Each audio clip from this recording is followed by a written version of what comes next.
Allah mengadakan kuliah maghrib ini dengan sama-sama membaca kitab Hijrah Nabi Muhammad Mustafa Rasulullah sallallahu alaihi wasallam wa alihi kiram wassallallahu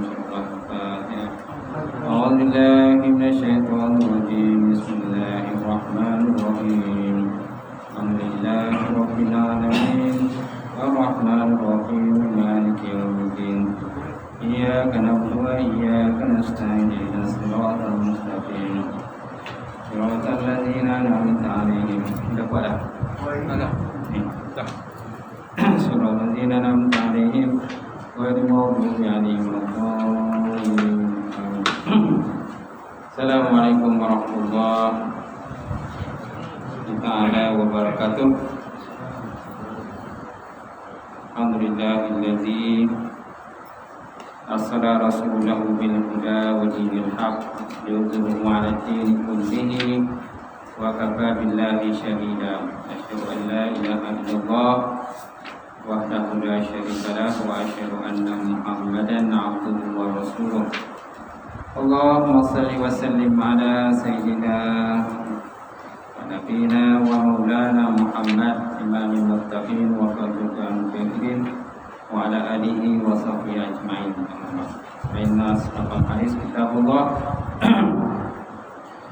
wa khairal hadi hadi Muhammad sallallahu alaihi wasallam wa syarril umuri muhdatsatuha wa kullu muhdatsatin bid'ah wa kullu bid'atin dhalalah wa kullu dhalalatin finnar.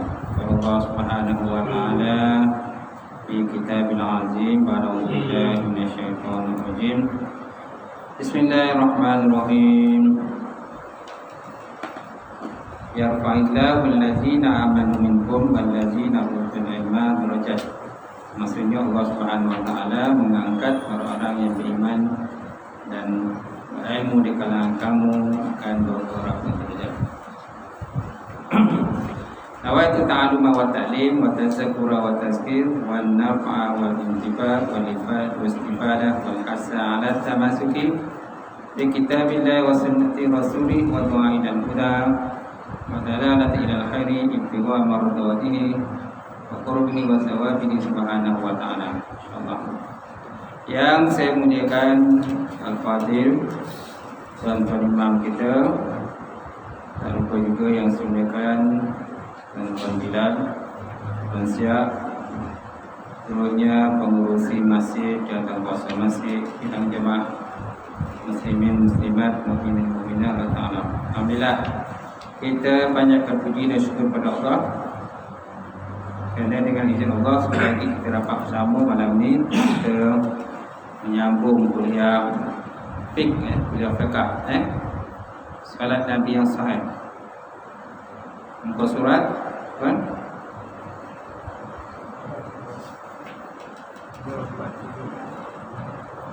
24 ya. 24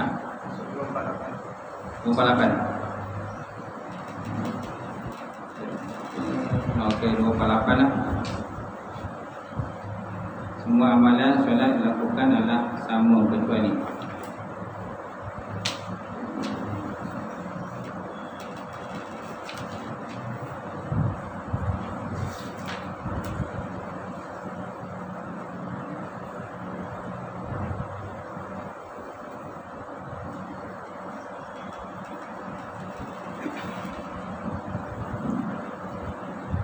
baik. Semua amalan salat lakukan adalah sama kecuali. Betul kan? Baik. Itu tajuk dia lah. Baik, rakaat kedua dalam setiap salat dilakukan seperti rakaat yang pertama lah. Betul kan? Rakaat kedua dalam setiap salat, fi kulli salat. Ya falu dilakukan kama fi rakaatin awal, sama seperti pada rakaat yang pertama lah. Bezanya hanya pada rakaat kedua itu tak perlu berniat. Bezanya pada rakaat kedua kita tak perlu nak niat apa-apa. Tak perlu ihram. Kemudian tak perlu doa iftitah. sebagaimana permulaan rakaat yang pertama. Itu juga dengan bacaan surah lazim. Juga dengan bacaan surah lazim, ianya perlu dipendekkan sedikit berbanding pada rakaat yang pertama. Pada rakaat pertama biasanya kita baca panjang, rakaat kedua baca pendek. Sementara pada rakaat yang ketiga dan keempat, seseorang itu tak perlu membaca surah lazim lagi. Baik, manakala bacaan Fatihahnya pula naklah dibaca secara sir. Bacaan Fatihah dibaca secara sir pada rakaat yang ketiga dan keempat. Baca sir. Kecuali kalau memang semayang tu dibaca sir, semayang waktu siang, maka memang kita baca sir lah, 4 rakaat sir. Jadi kalau solat malam, solat maghrib, isyak, rakaat pertama, kedua kita baca jahar, rakaat ketiga kita baca sir.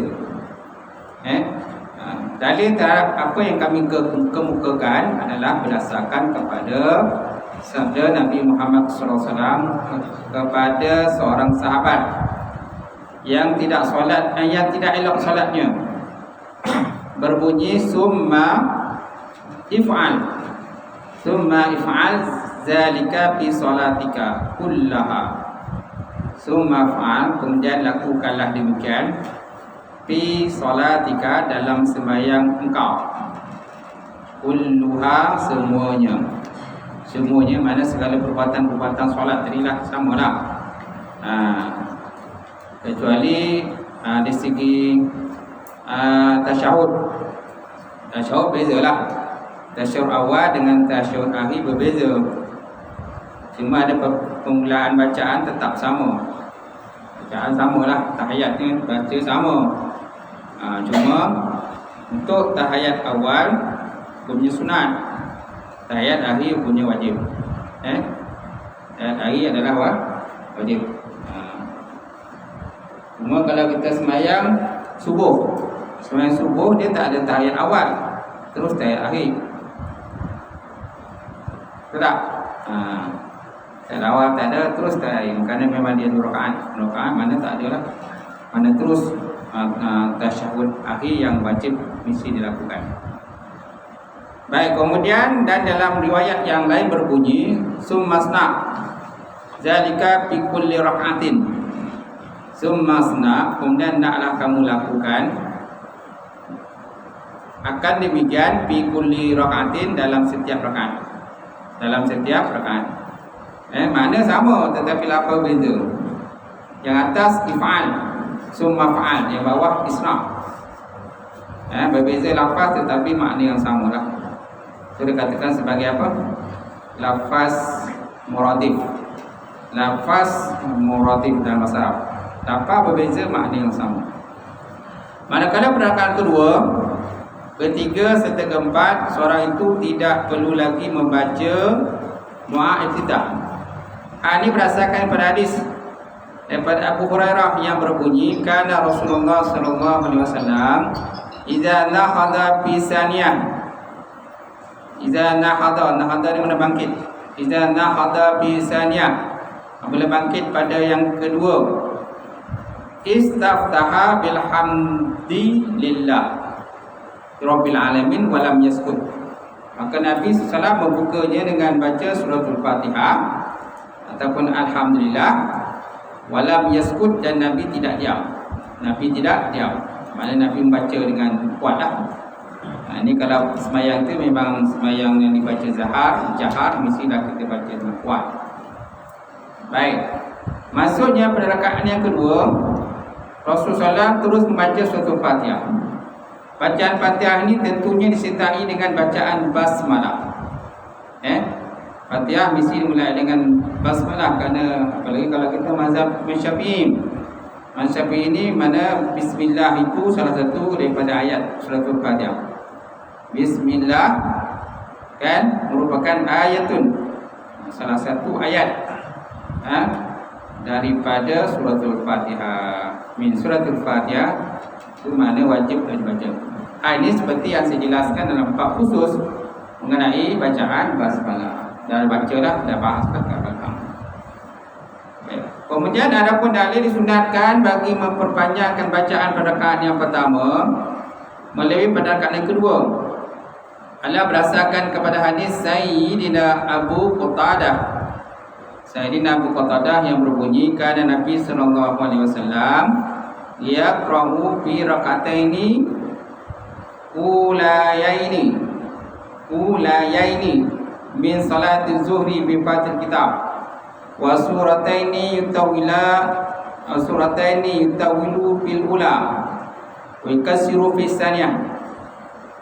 Yutawilu fil ula yakasiru fis saniyah. Maksudnya adalah Nabi SAW yaqra'u fi rak'ataini ulayaini membaca dia pada dua rakaat yang awal.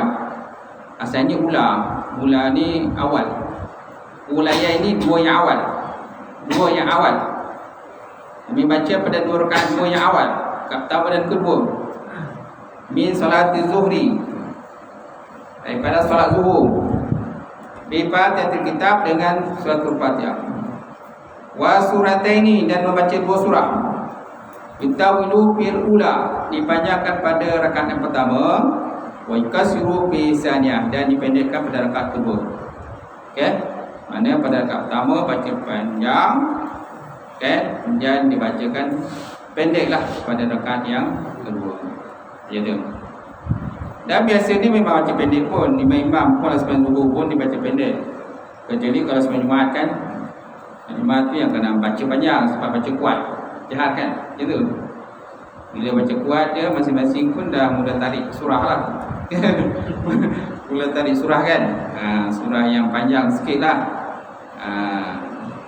Tapi jangan makmum mengantuk, sudahlah. Makmum mengantuk berapa panjang. Yalah, kadang baca surah yang panjang, Ar-Rahman, Allamul Quran, Alamul Bayan. Yalah, surah Ar-Rahman kan panjang. Lepas tu fabi ayyi ala'i rabbikuma tukadziban, tahu berkali fabi ayyi ma tukadziban kan panjang. Kita takut makmum mengantuk. Sangut kan? Jadi. Nak bawa surah Ar-Rahman boleh, tapi janganlah ambil yang panjang-panjang sangat. Pendek sekilah gitu. Dan biasa dibaca kuat kan? Yalah, mesti baca kuat semua iman. Tapi kalau sebab zuhur, dia baca dengan sir perlahan.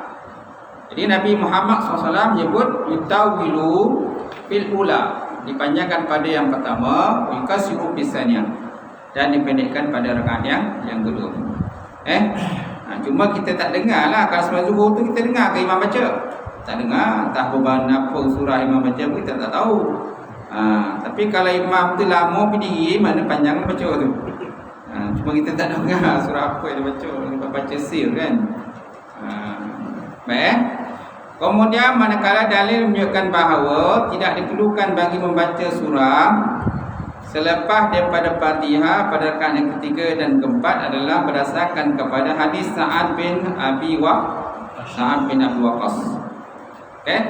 Yang berbunyi amma ana fa'amuddu fi ulayaini. Amma ana fa'amuddu fi ulayaini wa azqu fil ukhrayaini. Ma law maftadaitu bihi min salati Rasulillah sallallahu alaihi wasallam. Mana saya tidak pernah mengabaikan ma'alau, kan apa dia tu? Betul tak? Ma'alau maftadaitu bihi min sallallahu. Atau adakah ma'alau tu ada tak? Masih tak ada tu. Sebab selepas ma'alau tu ada ma' lagi. Dia rasa ma'alau tu tak ada. Terus pada maqtada itu. Betul tak? Ada tak? Ma'alau maqtada itu. Mana? Adapun saya memperpanjangkan bacaan surah pada rakaat yang pertama. Amma ana fa'amuddu fi ulayaini. Adapun aku, maka aku panjangkan pada dua yang awal. Wa uzafu fil ukhrayaini, dan aku buang pada dua yang akhir, mana rakaat ketiga dan keempat.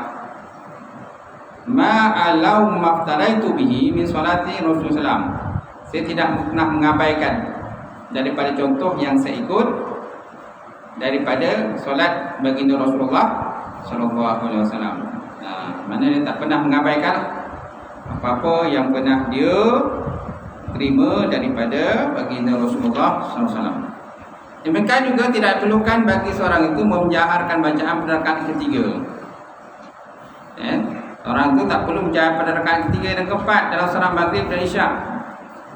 Dalil-dalil tentang masalah ini sebagaimana telah pun kami kemukakan dalam pembahasan tentang bacaan surah selepas suratul Fatihah. Memang tak adalah rakaat ketiga keempat kena baca kuat. Kalau baca kuat ni pelik lah. Ini mazhab mana kan? Mazhab mana ni? Mazhab mana bawa ni? Ini nak kata Maliki pun bukan ni. Ini nak kata Hambali pun bukan. Tiba baca dengan kuat pada rakaat ketiga dan keempat saja. Baik, kemudian disunatkan bertasyahud pada rakaat pertama. Ini perbincangan tentang tasyahud pula. Tasyahud awal dan tasyahud akhir. Lihat pada tasyahud pertama, tasyahud awal. Ketika menunaikan solat 3 ataupun 4 rakaat, seorang itu disunatkan duduk bertasyahud sambil membaca syahadah setelah rakaat kedua. Imam Bukhari dalam kitab Fathul Bari surat 309 juzuk 2 membuat satu bab yang berbunyi, orang yang berpendapat bahawa tasyahud pertama tidak wajib kerana Nabi Muhammad sallallahu alaihi wasallam bangkit daripada 2 rakaat pertama tanpa duduk kembali. Mana pernah berlaku lah. Pernah berlaku pada zaman Nabi bangkit. Nabi terlupa lah. Nabi terlupa pada rakaat yang kedua. Nabi terlupa duduk tasyahud awal. Nabi terus bangkit. Jadi dengan itulah ulama kan berhujah ataupun berpendapat bahawa tasyahud awal ni hukumnya tidak wajib. Gitu. Dia termasuk dalam sunat apaan? Sunat apaan? Sunat apaan? Sebenarnya kalau terlupa nak digantikan dengan sunnawi. Gitu. Baik, sebuah hadis daripada Abdullah bin Buhainah radhiyallahu ta'ala anhu menyatakan bahawa inna Nabi sallallahu alaihi wasallam shalla bihim az-zuhra wa qama fi rak'ataini ulayaini lam yajlis wa qama an-nas ma'ahu hatta idza qada shalah wa intazara an-nas taslimahu kabbara wa huwa jalis sajada sajataini qabla an yusallima summa sallama. Maksudnya sesungguhnya Nabi Muhammad sallam salla bihim az-zuhra, sembahyang bersama mereka sembahyang zuhur. Sama mereka ni mana sahabat lah. Nabi sembahyang zuhur bersama para sahabat. Salla bihim az-zuhra. Faqama fi rak'ataini ulayani, maka Nabi pun berdiri pada 2 rakaat yang awal. Lam yajlis, kemudian Nabi tak duduk. Patutnya lepas 2 awal rakaat awal mestilah duduk tasyahud kan. Tapi Nabi tak duduk. Jadi kemungkinan Nabi terlupa lah. Faqama an-nas ma'hum, maka berdirilah manusia bersama dengan Nabi. Hatta iza qada shalah, sehingga menghabiskan solat. Sehingga habis solatlah. Wan tazaran nas taslimuhu, dan menunggulah manusia akan salam Nabi. Salam Nabi. Kabbara wa huwa jalis, tiba-tiba Nabi pun bertakbir. Ketika hampir nak selesai solat, sebelum solat tiba-tiba Nabi kabbara, Nabi takbir. Wa huwa jalisun, padahal Nabi masa itu duduk. Nabi masa itu tengah duduk. Tiba-tiba Nabi pun takbir. Fasajada sajataini, maka Nabi pun sujud sebanyak 2 kali. Ini dalil menyatakan bahawa sujud sahwi ni kena 2 kali. Kena 2 kali. Tak boleh sujud sahwi itu kita sujud sekali saja, tak boleh. Kerana tiba Nabi, mana Nabi sujud 2 kali, mana kita pun kena sujud 2 kali. Fasajada sajadataini, maka Nabi pun sujud 2 kali. Qabla ayusallima, sebelum Nabi salam. Summa sallama, kemudian Nabi pun salam. Gitu. Daripada dalil inilah menunjukkan bahawa tasyahud awal itu ialah hukumnya adalah sunat, bukan wajib. Baik, kemudian Al-Hafiz Ibn Hajar Al-Asqalani pula menyatakan bahawa apabila tasyahud awal itu wajib, nescaya Nabi Muhammad SAW akan duduk kembali setelah baginda berdiri. Gitu. Jadi kalau seandainya ini wajib, sudah tentu bila Nabi berdiri itu Nabi duduk semula. Gitu. Duduk semula. Sebab dia wajib. Tapi sebabkan bukan wajib, maka Nabi pun meneruskan sembahyang tadi.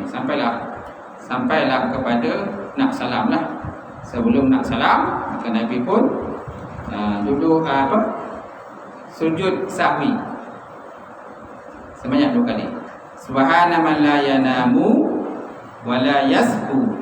Itu bacaan dia. Subhana man la yanamu wa la yasbu. Maksudnya Allah Subhanahu wa taala yang tidak tidur dan tidak lupa. Tidak tidur dan tidak lupa ataupun tidak mengantuk dan sebagainya. Baik. Seterusnya cara-cara duduk dalam solat. Kaifa qu'udu bis solah ataupun kaifa tajlisu bis solah. Bagaimana kita nak duduk dalam solat? Ketika melakukan tasyahud yang pertama, seorang itu disunatkan duduk secara iftirash. Iftirash. Mana duduk di atas telapak kaki kiri. Duduk di atas telapak kaki kiri. Kemudian kaki kanan maka naklah didirikan. Tumit itulah. Tumit itu naklah didirikan. Sedangkan telapak kiri maka kita duduk di atas dia. Macam tu. Itu dikatakan sebagai duduk iftirash. Yang kedua duduk tawarruk. Duduk tawarruk ni dimasukkan. Didirikan tapak kaki yang sebelah kanan didirikan, kemudian telapak kaki yang kiri dimasukkan di bawah kaki yang belah kanan. Kemudian duduk di atas punggung, kan? Duduk di atas punggung, balaskan punggung lah, macam tu. Fil ardi, pada bumi, macam tu. Itu cara lah kafiat dia. Baik. Jadi hadis berdasarkan kepada hadis Sayyidina Abu Humaid As-Saidi yang berbunyi, fa iza jalasa sallallahu fi rak'ataini jalasa rijlihi yusra wa nasaba yumna, fa iza jalasa fi rak'atil akhirah qaddama rijlahu yusra wa nasaba ukhra wa qa'ada ala maq'adihi. Maksudnya apabila Nabi duduk, Faiza jalasa sallallahu alaihi wasallam fi rak'ataini, apabila Nabi duduk pada 2 rakaat.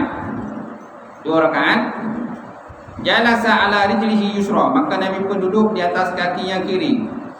Nabi duduk pada kaki kiri, wa nasaba yumna, dan Nabi pun mendirikan yang kanan.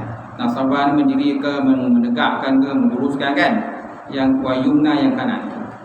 Wa jalasa fi rak'atil akhirah, dan apabila Nabi duduk pada rakaat yang akhir, menentang tasyahud akhir, qaddama rijlahi, maka Nabi melintangkan, betul tak? Qaddama rijli yusra, Nabi melintangkan kaki yang kiri, mana kaki kiri itu dimasukkan bawah punggung kan. Wa nasaba ukhra, dan didirikan yang lain, didirikan mana kanan. Yang kanan didirikan nasaba. Wa qa'ada ala maq'adi, maka Nabi pun duduk di atas tempat duduknya. Nabi duduklah, mana punggung tu kita duduk atas punggung kan. Macam tu. Tu dan cara dan kaedah. Okey? Baik, cuma kenapa, ini pertanyaanlah. Kenapa kita kena duduk tawarruk iftirash pada rakaat pertama? Kenapa duduk iftirash pada rakaat pertama? Kenapa duduk tawarruk pada rakaat yang akhir? Apakah perbezaan dia? Kenapa mesti kita duduk iftirash pada rakaat pertama? Rakaat pertama, ataupun tasyahud pertama. Kemudian kenapa kita kena duduk tawarruk pada duduk tahiyat akhir? Kenapa duduk tawarruk? Kenapa? Jawapan dia. Siapa boleh jawab? Yang istirahat tu senang nak bangun Ustaz. Okey. Yang akhir tu memang kita duduk. Okey.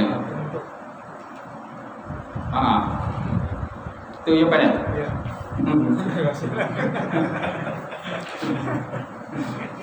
Betul lah jawapannya. Yes, itu jawapannya. Dalam kitab pun disebut macam tu. Jadi kenapa perlu kita duduk iftirash pada tasyahud awal? Kenapa iftirash? Sedangkan pada akhir mesti tawarruk. Dia kata kerana tasyahud awal lil harakat wal hikmah fi mukhalafah baina tasyahudaini. Hikmah pada persalahan di antara dua tasyahud kerana orang yang sembahyang tadi al-musalli, kerana apa? Kerana dia berhajat lil harakat untuk pergerakan, wal qiyam di rakaat salisah, dan berdiri untuk rakaat yang ketiga. Mana-mana akan ada pergerakan selepas itu. Itu sebabnya kita duduk secara iftirash. Kalau tawarruk kan nak menyendingkan, kan menyendingkan susah nak bangun. Menyending susah nak bangun. Gitu. Itu sebabnya. Wa khilafihi fil akhir. Khilaf pada yang akhir. Wal harakat minal iftirash ahwanu. Pergerakan kalau kita duduk secara iftirash ini ahwan, lebih mudah. Macam tu. Kalau iftirash lebih mudah nak gerak, nak bangun untuk rakaat yang ketiga. Kalau tawarruk kan, kalau kita duduk tawarruk kan susah. Tapi kadang-kadang ada juga terlupa tu. Terlupa. Tiba-tiba dah tawarruk dah. Iftirash baru dah tawarruk dah. Terlupa dah. Imam depan duduk iftirash, makmum duduk tawarruk. Dia duduk pula nak habiskan sembahyang. Dan itulah yang berlaku lah. Biasalah itulah terlupa. Faktor kesihatan. Kaki dia dah macam tu kan. Boleh nak pun. Jadi mungkin kaki lah. Faktor kesihatan. Jadi ya, kita sangka baiklah kan. Baik. Seterusnya, sementara itu sunatkan bagi seorang duduk secara istirahat dalam semua gerakan duduk dalam solat. Disunatkan bagi seseorang duduk secara istirahat dalam semua gerakan duduk dalam solat. Sama ada duduk itu antara dua sujud, duduk istirahat, serta duduk pada tasyahud yang pertama. Sunat kita duduk macam tu. Ini berdasarkan pada hadis Abu Humaid As-Sa'idi sebagaimana yang telah pun kami kemukakan tadi. Manakala pada tasyahud akhir pula seorang itu sunatkan duduk secara tawarruk. Ketentuan ini juga berdasarkan pada hadis Abu Humaid As-Sa'idi. Antara lafaz hadis itu berbunyi hatta iza kanat as-sajdatu allati fiha taslim akhara rijlahu yusra wa qa'ada mutawarrikan ala shiqqihil aisar, sehingga apabila adalah dia sujud yang padanya terdapatnya salam akhara rijli yusra, maka naklah dia ataupun Nabi tadi melintangkan kaki kirinya. Wa qa'ada mutawarrikan, dan Nabi pun duduk secara tawarruk pada sebelah kiri badannya. Nabi duduk secara tawarruk pada sebelah kiri akan badannya. Itulah. Setelah kita ada mazhab Syafi'i macam itulah. Tapi kalau mazhab lain tak tahulah. Mereka kadang-kadang ada juga kadang-kadang mazhab lain ni dia tak ada terus tawarruk, duduk istirahat je. Daripada mula sampai akhir semua iftirash. Tak ada tawarruk ke dah. Kita memang macam tu. Kita mesti ada tawarruk. Kenapa? Kerana kita mengikut kepada baginda Rasulullah sallallahu alaihi wasallam. Itu. Dan dalam kitab-kitab fiqh Syafi'i pun gitulah. Tak ada pula saya jumpa kitab-kitab fiqh Syafi'i ni tak ada dulu tawarruk, tak ada. Dalam kitab fiqh Syafi'i kalau rakaat akhir ataupun tasyahud akhir mesti dia akan sebut tawarruk. Duduk secara tawarruk. Tak ada duduk tirat pada akhir. Dalam kitab Al-Muqamat Fiqh Syafi'i itu juga. Katakan Dr. Wahab Zulaibi ni, hari ini dia ada 5 jilid ni pun juga sebut duduk tawarruk juga. Baik, kemudian Al-Hafiz Ibn Hajar Asqalani menyatakan bahawa hadis ini menjadi hujah yang kuat kepada Imam Syafi'i dan pengikut-pengikutnya bahawa duduk pada tasyahud awal itu berbeza dengan duduk pada tasyahud akhir. Di samping itu Imam Syafi'i juga menjadikannya sebagai dalil. Nabi Imam Syafi'i kan dalil bahawa tasyahud dalam solat subuh itu adalah tasyahud akhir. Jadi tasyahud pada rakaat yang kedua pada solat subuh dia jadi tasyahud akhir lah. Dan tasyahud ini tawarruk. Bila tawarruk mana tak ada iftirash. Solat subuh tak ada iftirash. Terus masuk tawarruk. Kenapa? Kerana dia rakaat saja. Sama seperti solat 3 ataupun 4 rakaat. Oleh demikian seorang itu sunatkan duduk secara tawarruk pada rakaat yang kedua ketika solat subuh. Walaupun begitu, seseorang dibenarkan duduk dengan berbagai cara termasuk bersela. Walaupun begitu, kita juga boleh duduk cara lain, bukan tak boleh. Tapi tak digalakkanlah. Itu cara yang Nabi ajar tadi, iftirash dan tawarruk. Kalau duduk bersela boleh tak ustaz? Tasyahud awal saya duduk bersela. Tasyahud akhir pun bersela juga. Boleh tak? Macam tu. Tentu lihat tuan-tuan. Walaupun begitu, seorang itu dibenarkan duduk dalam berbagai cara termasuk bersela. Akan tetapi perbuatan seperti ini dimakruhkan menurut ijma' sekiranya tak ada keperluan. Kalau tak ada keperluan nak duduk bersela, apa nak duduk bersela? Gitu. Malahan pelik juga orang tengok, kau duduk bersela pula. Yalah kalau sakit ke, kaki sakit ke, kan, mana kesukaran lah duduk iftirash tawarruk tu, maka barulah dibolehkan. Demikianlah seperti apa dijelaskan Al-Hafiz Ibn Hajar Asqalani. Kemudian berkenaan hal ini juga terdapat satu asar yang sahih daripada Sayyidina Abdullah Ibnu Umar. Asar ni mana kaul sahabat lah. Asar ni pendapat daripada Sayyidina Abdullah bin Umar, daripada Abdullah bin Abdullah. Abdullah bin Abdullah. Dan Abdullah itu bin Abdullah lagi tu kan. Sama lah seperti Muhammad bin Muhammad bin Muhammad. Ada kan orang itu Muhammad bin Muhammad bin Muhammad. Mana dia nama Muhammad, ayah Muhammad, atu moyang. Moyang pun Muhammad. Baik, berkenaan hal ini terdapat satu asar dan sahih daripada Sayyidina Abdullah bin Umar, daripada Abdullah bin Abdullah, bahawa beliau pernah melihat Abdullah bin Umar duduk bersela dalam solat. Tuan-tuan, dia pernah nampak tengok Abdullah bin Umar duduk bersela juga. Beliau berkata, fa'altuhu wa ana yawma idzin hadisus sinni. Padahani Abdullah bin Umar wa qala innama sunnatus shalah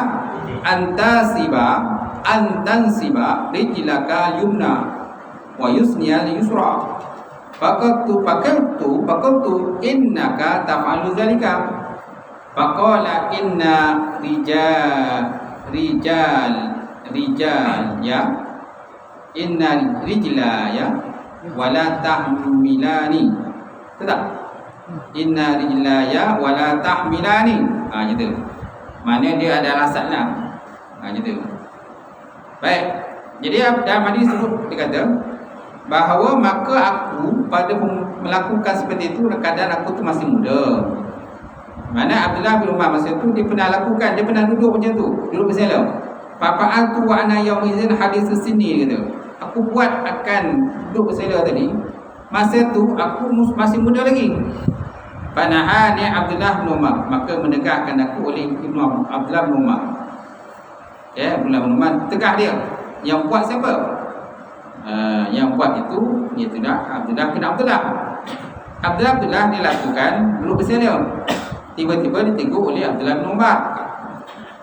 Waqala dan dia berkata innama sunnatus shalah anta tibari yumna. Sesungguhnya sunat semayang itu bahawa kamu mendirikan kaki kamu yang kanan wa usniya yusra dan membengkokkan kaki kirimu. Fakultu maka aku berkata innaka taf'alu dzalika. Aku berkata, aku ni siapa? Aku mana Abdullah bin Abdullah lah. Abdullah bin Abdullah kata, innaka taf'alu zalika, aku lihat kau pun buat macam tu. Aku tengok kau pun buat macam tu. Lu bersalam. Maka dia berkata, Umar berkata, inna rijlaya wala tahmilani, sesungguhnya kedua kakiku tak mampu untuk mengimbangi akan badanku, dia kata. Itu alasan kenapa dia bersalam. Dia buat tadi kerana mungkin ada masalah lah pada badan dia, maka dia tak mampu nak imbang, maka dia terpaksa dia bersalam macam tu. Tapi sebenarnya tak boleh, makruh mana kita boleh naklah duduk secara tawaluk ataupun iftirash je. Boleh? Betul?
Jadi habislah kitab ni.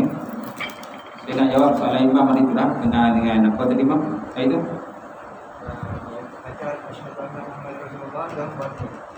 Oh itu. Okey. Itu terdapat dalam kitab Jauhar Mahfuz. Yang kita dalam kitab ni lah. Jauhar Mahfuz Munabiyatul Qulub yang dikarang oleh Syekh Ali bin Abdul Rahman Al-Kelantani lah. Dalam kitab ni, kitab Jawi Lama. Dan kitab ini kitab Quras lah, kitab lama ni banyak digunakan di masing-masing Rasulullah Quras. Dan kitab ni pengarang dia ambil ataupun dia kutip daripada kitab Lubul Hadis. Kitab Lubul Hadis yang dikarang oleh Al-Alim Al-Alamah Jalaluddin bin Abdul Rahman As-Sayuti Mu'ta'ala. Mana dia ambil dia petik hadis-hadis yang terdapat dalam kitab tu. Dia petik hadis-hadis dan terdapat dalam kitab Lubul Hadis ataupun Babul Hadis yang dikarang oleh Syekh Jalaluddin bin Abdul Rahman As-Sayuti Mu'ta'ala. Dan kitab hadis-hadisnya berbunyi begini. Antara hadislah dia kata man sami'an nida qabala ibhamaini wa wada'a ala ainaini wa qala marhaban bi dzikrillah ta'ala qurrata ayunina bika ya Rasulullah wa ana syafi'u yaumil qiyamah wa qa'iduhu minal jannah.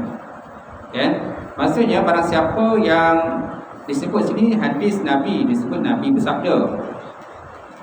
Sebut man sami'an nida, barang siapa mendengarkan bang. Disebut sini bang, dia tak sebut kata, dia tak sebut azan. Dia dalam kitab ni, kitabnya ada 40 bab. Dia ada 40 bab. Dan hadis ni disebut dalam kitab Fadilatul Azan. Dalam Fadilatul Azan. Dia kata hadis. Pokoknya Nabi SAW dia kata.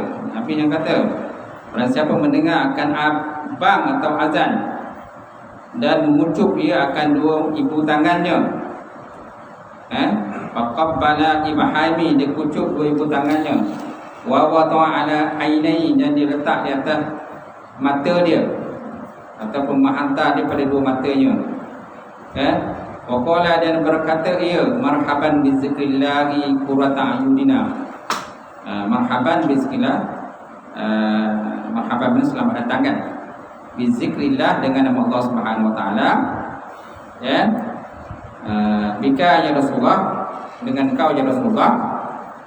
Qurrata ayunina, maknanya mata sejuk mata kami.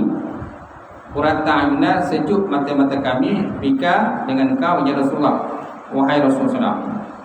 Maka aku akan mensyafaat akan dia pada hari kiamat, dan yang menolong akan dia kepada syurga, dan yang menolong dia akan syurga lah. Jadi dia lah. Cuma dia tak sebut di sini siapa sanad dan juga perawi.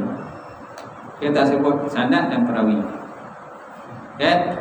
Dan Syekh Abdul Rahman Al-Kelantani ini pun dia kutip hadis ini dalam kitab Lubabul Hadis, pun tak ada sanad dan tiada perawi.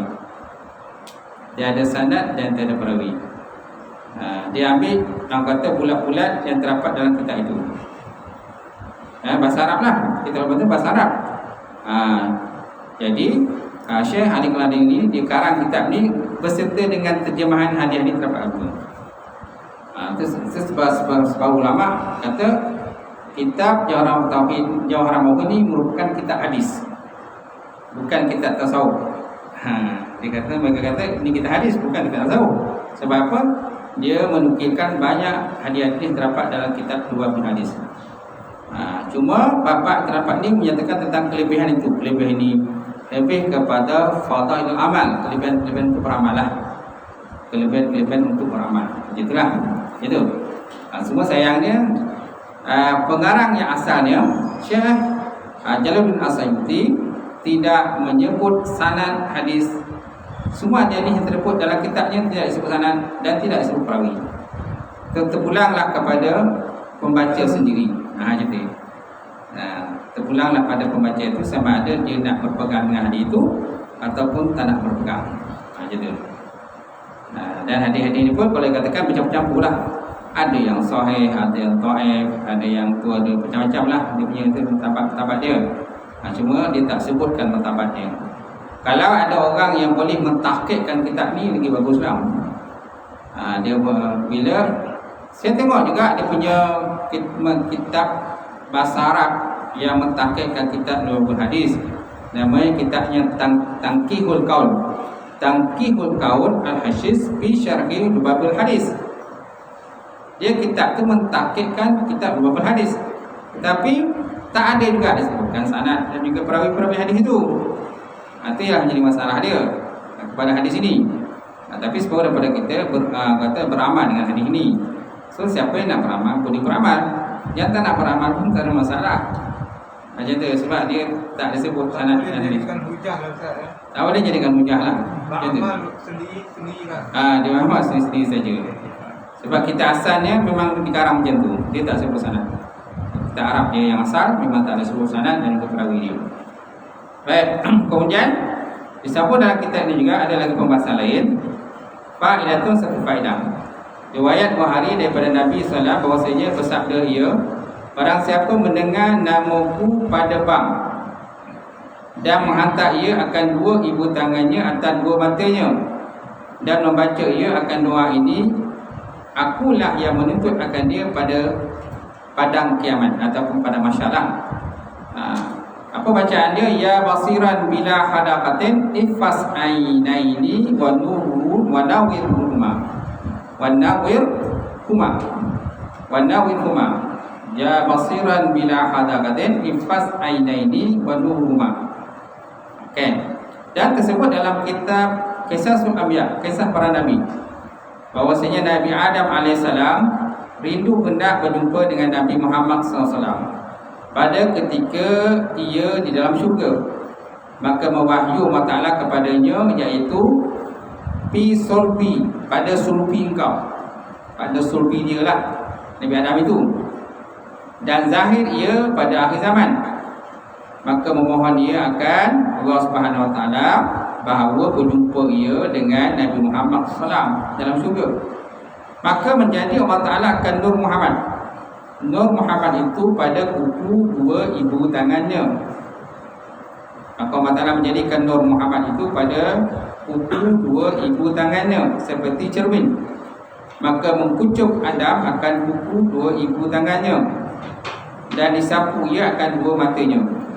Maka tatkala Muhammad Jibril dengan demikian itu akan Nabi SAW, sabdanya Nabi, barang siapa mendengar namaku di dalam bang ataupun azan, maka mengucup ia akan kuku dua ibu tangannya dan disapu ia pada dua matanya, dan saya tiada buta lah selama-lamanya. Tiada buta lah selama ini. Ini disebut dalam kitab Qisasul Anbiya, kisah para nabi lah, kisah para nabi. Aja tu sebut dalam kitab tu lah. Ini kitab Qisasul Anbiya yang lama. Kisah Anbiya yang lama, sebab kitab kisah para nabi ni banyak. Ini kitab yang lama punya lah, yang turas punya lamanya dia sebut dalam cerita ni. Kalau kitab kisah nabi-nabi baru-baru ni tak ada sebut pun cerita-cerita macam ni. Dan riwayat daripada Syekh Fariduddin, barang siapa membaca dia atas dua kuku ibu tangannya, dia baca apa?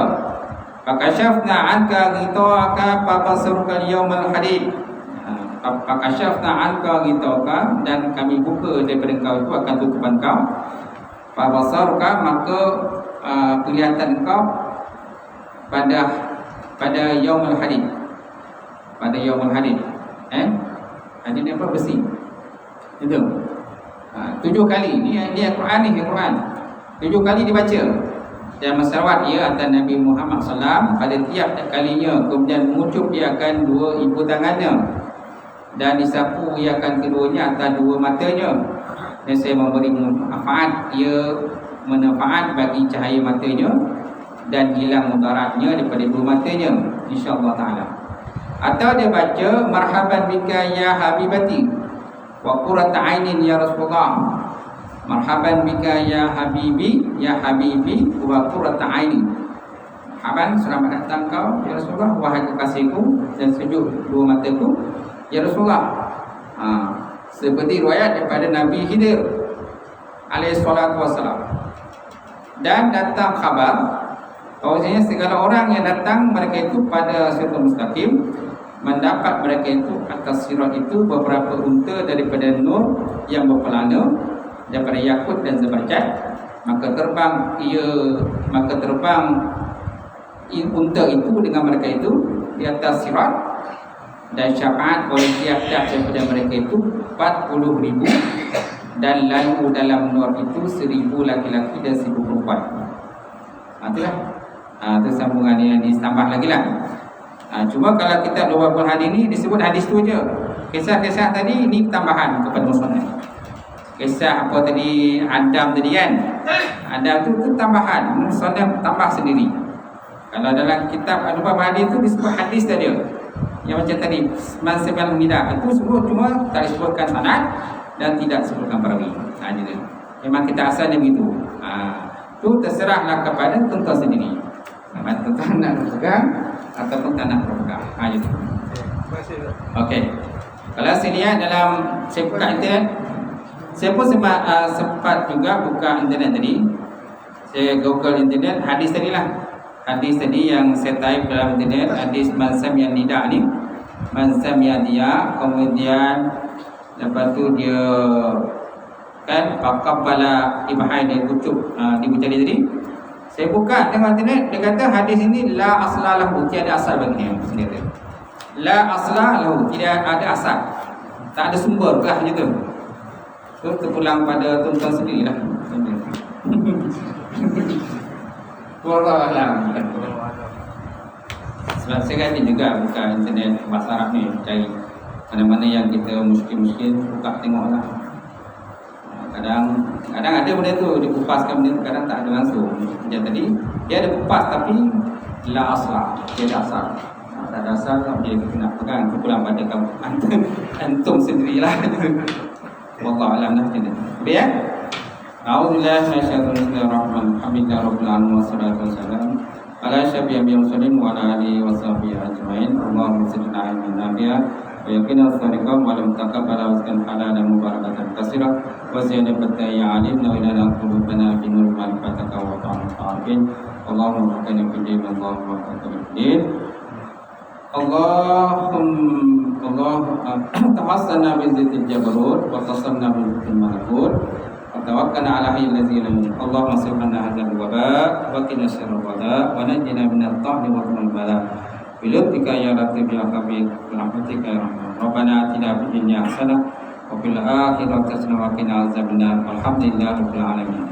Wallahu